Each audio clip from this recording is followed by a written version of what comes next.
कि गायनेकोमास्टिया क्या चीज़ है? गायनी मतलब फीमेल, मास्टिया मतलब ब्रेस्ट, गायनेकोमास्टिया मतलब फीमेल लाइक ब्रेस्ट। अगर आप शीशे में देखते हैं या टी-शर्ट में आपको लगता है कि आप कंफर्टेबल नहीं हैं अपने ब्रेस्ट की सिचुएशन से, तो उसको गायनेकोमास्टिया बोलते हैं।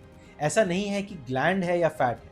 हर तरीके की एनलार्जमेंट या आप कंफर्टेबल नहीं हैं, तो उसको गायनेकोमास्टिया बोलते हैं। ज़रूरी नहीं है कि हर पेशेंट गायनेकोमास्टिया को ऑपरेट कराए। बहुत सारे लोग हैं, जैसे मैं भी हूँ, माइनर चेस्ट एनलार्जमेंट है लेकिन मुझे फर्क नहीं पड़ता। लेकिन बहुत सारे पेशेंट्स जो आप सुन रहे हैं उनको मुझसे कम सिचुएशन में भी फर्क पड़ता है और मुझसे ज्यादा में भी, वो लोग गायनेकोमास्टिया का ट्रीटमेंट कराते हैं। सो मान के चले कि गायनेकोमास्टिया वर्चुअली फैट और ग्लैंड वाला पार्ट तो हर मेल में है ही। कुछ इफेक्ट हो जाते हैं तो उनको सर्जरी की जरूरत है, कुछ नहीं होते उनको सर्जरी की जरूरत नहीं। प्यूबर्टी के टाइम पे जो एस्ट्रोजन बढ़ता है बॉडी में उसकी वजह से इंक्रीज होता है। 1% लोगों में या इवन 0.5% लोगों में माने तो मेडिकल कंडीशंस जैसे कि टेस्टिस नहीं डेवलप्ड है, brain tumour, liver disease, alcoholism, कुछ मेडिसिन की वजह से हो सकता है। तो लार्जली 99.5% जो रीजन है वो है हार्मोन।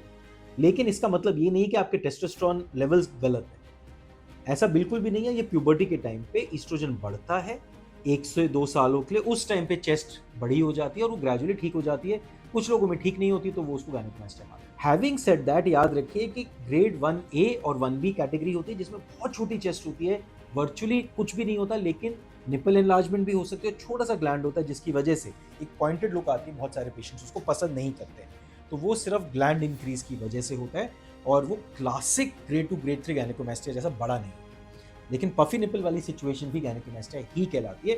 इनफैक्ट जो हमारी क्लासिफिकेशन है उसमें ग्रेड 1A 1B का मतलब ही पफी निपल। याद रखिए, एंडोक्रिनोलॉजिस्ट या मेडिसिन के स्पेशलिस्ट या जनरल सर्जन या होम्योपैथी स्पेशलिस्ट इसका इलाज नहीं कर सकते।